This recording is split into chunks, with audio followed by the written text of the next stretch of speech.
big thank you out to our sponsors. If it wasn't for them, we wouldn't have been able to have this wonderful space put tonight together. So a big thank you to Ellipsis Digital, Engine 7.4 for the venue of the London Roadhouse. Also, thank you to Steam Whistle for providing refreshments today. And then Ashley Gilbert for providing the wonderful placemats that were out there that you guys are filling out before coming up. And then a big thank you to my friend Sandra from Life is Beautiful Photography, who's going to be taking pictures of the event today. And also a huge thank you to you guys for coming out tonight. I really appreciate you taking the time. Please feel free to take pictures and share your experience online and on social media. We're asking that you use the hashtag LTUXLTD, and please feel free to tag us. We'd really love to see the meetups from your perspective. So a bit about the co-founders. Ashley Keller wasn't able to make it tonight. Actually had a really great opportunity to travel to Winnipeg for work, but she put a lot of effort into making tonight possible. And I think she's actually going to try watching us through Google Hangouts tonight. So I'd like to give like a round of applause to her because she's helped put this all together. So Ashley is the Associate Manager of Design Strategy and Research at London Light. And I'm Kathleen MacAinsh. I'm a UX architect, and Ashley and I work together. So you can follow Ashley on Twitter, and you can follow me as well. So we have a really fun night planned out for you guys tonight, and there's a lot to go over in a little bit of a short amount of time, so I'm going to try to go a little bit quick. But just to give you a bit of an agenda, we're going to have a brief overview of Ladies That UX as an international meetup group and why we started this group. Then I'm going to talk a little bit about the importance of mentorship. Then we have a really awesome talk from our special speaker, Stephanie Smith, on what is critique. And then after, we're going to have a planning and brainstorming session. We can just kind of go downstairs afterwards, put on some music, can help yourself to some of the refreshments, and we can just kind of socialize. And there's a couple questions that I have down there that you can answer with like the post-its that you have in your goodie bags. And you'll also see there's like little voting stickers too. So if other people have put an idea on that you like and you want to vote for it, we can do it like that. So Ladies That UX, it was founded in Manchester in 2013 by UX superstars Lizzie Dawson and Georgie Bottomley.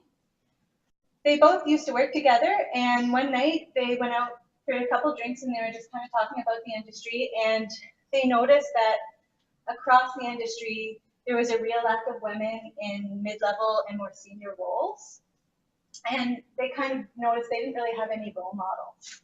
So they wanted to change that, and so just that very night over the glass of wine they started an Eventbrite, spread it out through Twitter, and it was like a huge success. So they wanted to create a friendly and welcoming and collaborative community, and they truly succeeded. So Ladies That UX now has over 45 different groups worldwide. And there's a really fun fact here. So London, Ontario is the second meetup group in Canada, first being, the dog is very happy and excited about that. So first being Vancouver, and London, Ontario is the first one in Ontario, so that's really exciting. So hooray for us. So who is this group for? Anyone with an interest in UX. Now I think most people here know what UX is, but I've posed the question, what is UX? And I think this is a really funny thing because even within the UX industry, there's a lot of debate about what this really means. So UX stands for user experience. Now, this is a poster that I really love. It's from Eric Flowers, and it kind of explains how UX is typically seen, and then how UX wants to be seen. Now, I know for a fact there's some people here that aren't doing like interface design and visual design, but they're doing requirements gathering and feature writing and things like this. So the point is, even if UX isn't in your title, if you're working in the tech industry, the marketing and design, you're likely touching on UX. So there's a ton of user experience roles that a person can fulfill. Some are whole jobs, some are whole careers, and then others are more tactical roles that we just kind of move in and out of. So why did we start this group? Personally, I've been working in the tech and marketing and communications field for over 10 years. And throughout my career, I've noticed a big gender imbalance within the industry. So I've always been working in London. So these are a couple of different jobs that I had. So I worked for a software company, and there was 12 people working there. And out of those 12 employees, there was only 2 women on staff. For a small agency, again, there was 12 employees, and in my situation, there were only 3 women on staff, and a large IT department of over 40 people, and there are only 4 women in our department. Luckily for me, a wonderful change happened, and in the role that I'm currently in, I'm on a team of very talented individuals of all various roles, and there's like a great balance of men and women on our team. So for me, it wasn't until I experienced that I really realized how important it was as a female to have other female role models. To me, seeing other women in leadership positions was very inspiring. And I really love this quote, "You can't see it, you can't be it." We started this group because we knew there are a lot of other ladies out there working in or interested in the UX field, and we wanted to meet them. Now I want to talk a little bit about the importance of mentorship. This is a quote from Whoopi Goldberg. "We're here for a reason. I believe a bit of the reason is to throw little torches out to lead people through the dark." So 95% of female entrepreneurs who enter or launch their own startup or hold a leadership position in a startup company feel that having an advisor or having a mentor is a key factor to their success. And also, 80% of female entrepreneurs feel that having another woman as their advisor or mentor has made a significant impact on their career. So with that being said, I think it's fair to say that mentorship is important. It's one of the keys to success. So just a little bit of advice on how to find a mentor. So first, you need to consider where you want mentoring on. It could be on a specific aspect of the industry, such as like public speaking or interaction design. You just need to find what thing it is that you want help with. And then think about who you know that's really good at that and who you admire. Then you want to consider people that you know. Now, this could be people at your work or at your school, or it could be people you don't even know. It could be famous people or professionals that are kind of like rock stars in the industry. Then you can also use programs at your place of work or school to establish mentoring relationships. So this is going to be more of like a formal mentorship. And if you don't have those things, you can contact the person directly, or you can observe them. That's one of the favorite things I like to do is if I look for someone that I find really inspiring, I'll take them out to lunch, kind of talk to them about what I need help with or how they solved a particular problem. Or there's people online that I just follow, like through Twitter and learn that way. But a really important thing here is I don't think you necessarily need to go up to someone and say like, "Hey, will you be my mentor?" Because I think people kind of feel awkward about that. I think it's just something that it's like a relationship that just kind of grows and happens. And a really important thing is, and I think it's in another slide, is just to be really thankful. And after you realize that someone's been a mentor to you, just thank them for the mentorship that they've provided. I want to point out here that, so in that type of situation where a relationship just kind of formed, that's more of an informal mentorship. And you can also have formal, which is more like that you would see through school or at work. And as I mentioned, give back to your mentors, so be genuine and be thankful. And consider being a mentor yourself to someone else. You'll learn as much as they do. And to that last point, it really does, I think anyone at any stage, like I have an 8-year-old daughter, I feel like she can be a mentor to others. If there's something that you're really good at, it's very likely that there's someone else that wants to be good at it too, and you'd be able to help them out. And another point here is be open to serendipity. So it was very serendipitous that I met our special speaker, Stephanie, today, who's going to be speaking for us today, and she's a wonderful colleague, friend, and mentor to me. So this is a great segue into bringing Stephanie up to have her talk. So just a little bit about Stephanie. She's a design strategist and manager at Doblin, and she also works at the IIT Institute of Design. Stephanie helps teams and organizations identify new opportunities and develop innovation capabilities. Her focus is on competitive growth strategies and design-led innovation across multiple industries. So she's served more than what I have listed here, but here's a couple: healthcare, CPG, consumer banking, and equipment manufacturing industries. A round of applause to Stephanie. Hi, everyone. Hi. Okay, very touching. Yeah, it's sort of interesting that the topic that Kathleen has spoken about is mentorship. So it's something that I never thought much about as a woman. And I read recently, I don't know if you guys read, I think it was in either Harvard Business Review or Wall Street Journal or one of those, about why women don't succeed don't have higher ambition as men. And actually there's a study done that said that as women age in their careers, their ambition levels start to fall more than their male counterparts. And they weren't sure why that happened. And one of the reasons, the conclusions that they came to in the study was that it was because women lacked role models at the right ages that were female to help show them where they could go.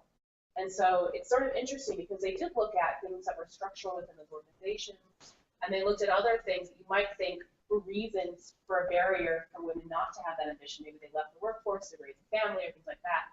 And they found that mentorship was actually one of the main reasons this happened. So this is the fact that you guys are here forming a community together. Second one in Canada, first in Ontario, is incredible, and I think it's very special and a very timely moment for this particular industry as it starts to grow and develop. So you guys actually are all like pioneers in a way. So a little preamble. And one of my mentors, when I was in grad school, so if you remind me of one of my mentors, who is the only female executive at an all-male startup. They had some women, but it was mostly in their sales function because it was a men's clothing startup in Chicago that became quite big and got acquired by a large retail clothing company. And she was a mentor to me when I was starting in this industry, and has since continued into like C-levels for marketing and research and development positions. And it's just like, I should tell her thank you. So anyway, we all have them. But tonight, the actual topic of my speech is about critique and design critique. And this is a topic that I studied in detail when I was in graduate school and did some research, and found that there actually wasn't a ton written on this as a subject. And so I want to tell you a little bit about this. So I was asking Ashley and Kathleen what they wanted to do tonight, because this is one of the topics that they chose. So, is everyone familiar with the term design critique and or use it? Show of hands. Anybody know this? Okay. Yeah. Cool. Great. Perfect. But one of these interesting techniques that designers use, UX design, visual design, graphic, etc., uses is design critique. And so one of the things that I want to talk about is, first of all, what is it, and why could it be important for your professional development day to day? So design critique is basically two things. One of them is sort of feedback. So when you're working on projects, you might ask for feedback or get feedback at review sessions or things like that from people who are either on your teams or are your bosses about the work you're doing. And so design critique in that sense is actually feedback about what you're doing. And it's also a little bit of evaluation on what you're doing, saying, you know, this is good, this is bad, this is what we should keep, these are the things that we should not keep and or change. And so what happens with critique is actually at the heart of design, art, and architecture. So folks, actually, are any of you guys formally educated designers Okay, so it's like the same people that raise their hand about when we design critiques, right? Okay. So when you're in school, being formally trained in design, art, or architecture, this is a common part of the studio curriculum that they have. So you sort of work on projects, and then during the course of the project, you'll have different forms of critique where they'll put your work up and get feedback about that, and also be evaluated that with grades or with juries or things like that. And so in this sense, it's really at the heart of formal design programs, and is a common practice for people who are studying that. What's sort of interesting about this practice is that depending on where you learn it, that's how you learn how to perform it. So it's sort of institutionalized in a way as almost like a ritualistic tradition. It might be hard. So I'll preface this and say that I give this to talk to designers, so folks who sort of know what it is. But basically, when you're in the studio environment and you're learning how to do this, there's sort of a certain way that people give feedback. And some people, there's no little bit written on this, some people will give you feedback, like your teachers, right? And actually, if you've been in any kind of school situation or a boss situation that's evaluating your work as a creative professional, you probably have gone through this. And if they've been formally trained, they're basically using the techniques that they learned from someone somewhere, either in their school and they were formally learning this, or from folks who they've worked with in the past, or mentors of theirs, things like that. And so when they bring that in there, just like if you're having a conversation with someone about something, they're going to bring in their own filters in the way that they're used to doing this. But what happens is that people have,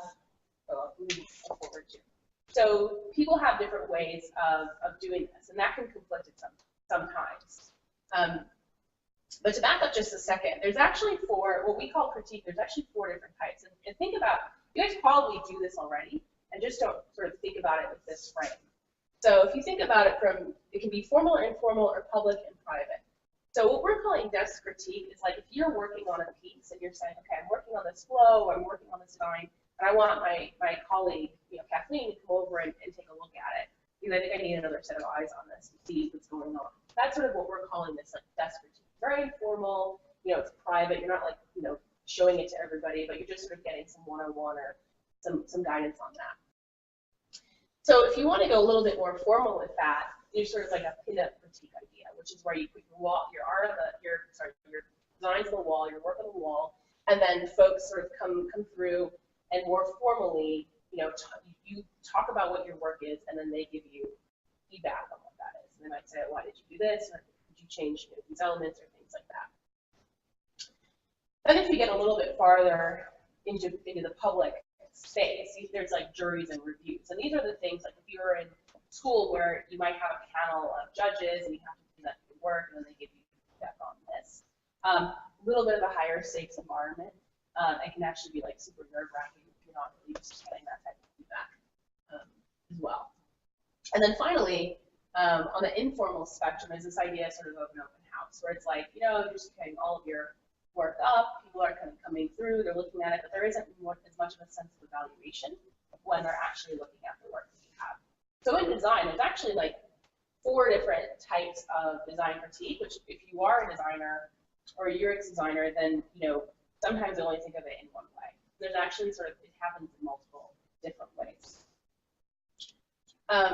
And so wherever people go to school, they do sort of learn this method, and they learn how to do it differently. So you end up having people who can give feedback and evaluation differently. And this doesn't actually only apply to the work that you're doing. I think because as a creative professional, it can be a little bit different because the expectations and the guidelines are a little bit fuzzier because it's a more creative pursuit.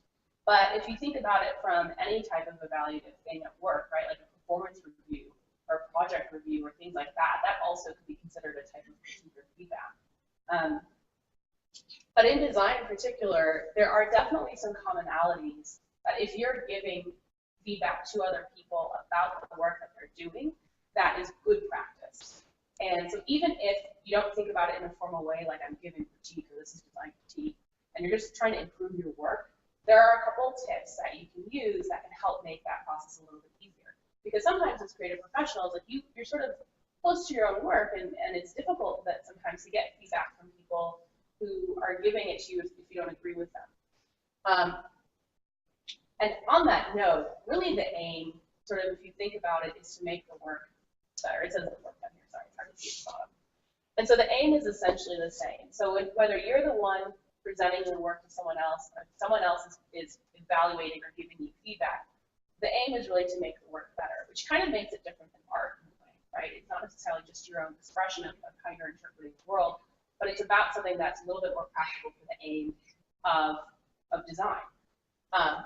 And so in that sense, it's really important not to get tied up in that with your own ownership, and to understand and keep in mind that you're not the work, which is kind of the golden rule. Like you're not the work. And so this, I used to think this would help me a lot when I would start to put my work up, because then you can say there's an objective line I can draw about the work that I'm doing, and it's not wrapped up in who I am as a person or the way that I'm owning this thing that I've created.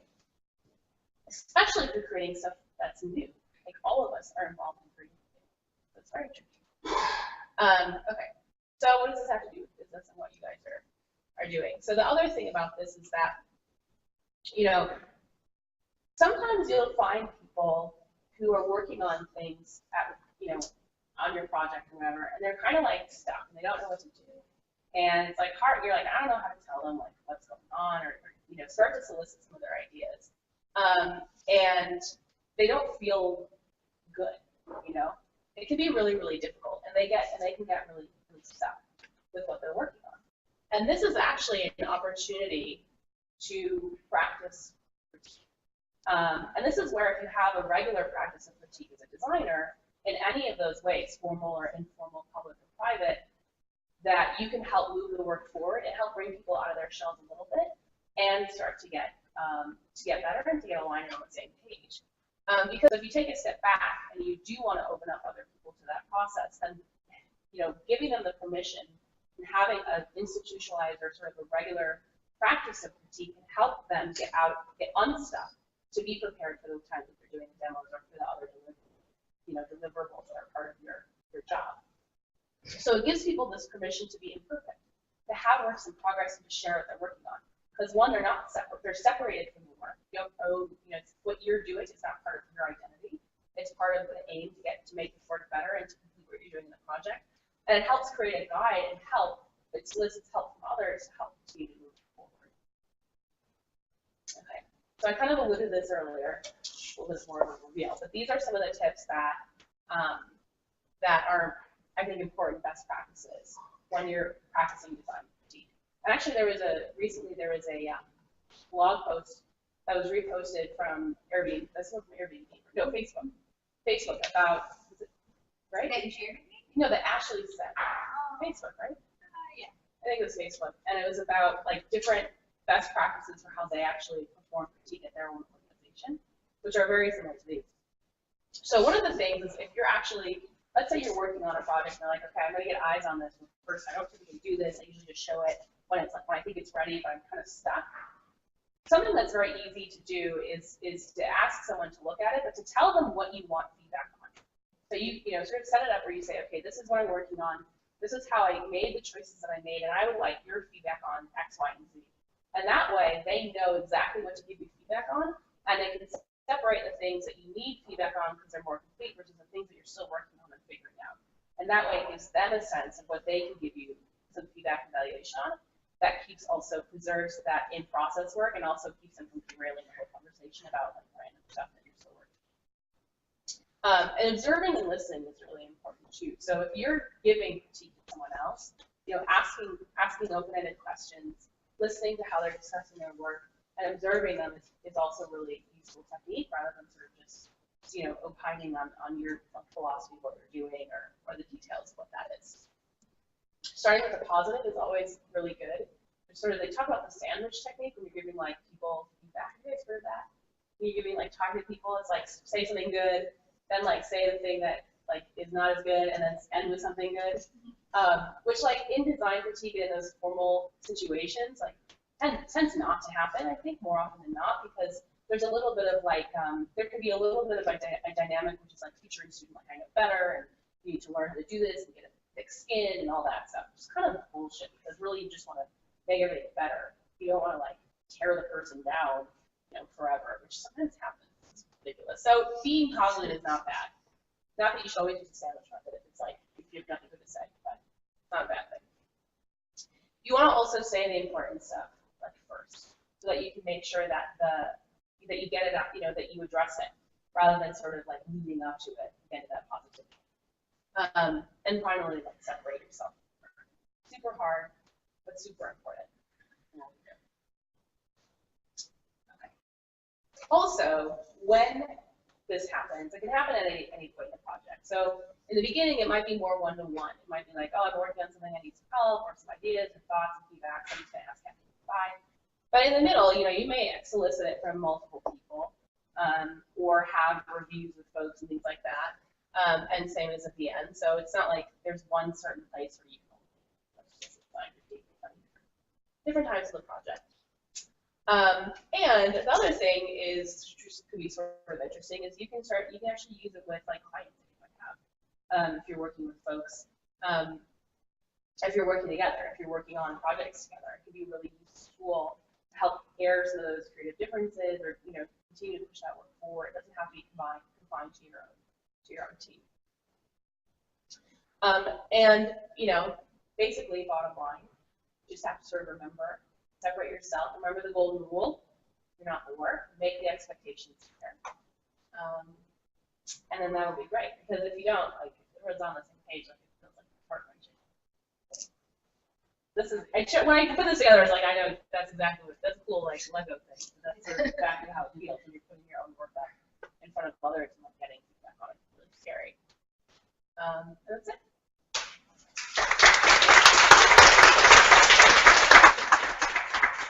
Oh, sorry.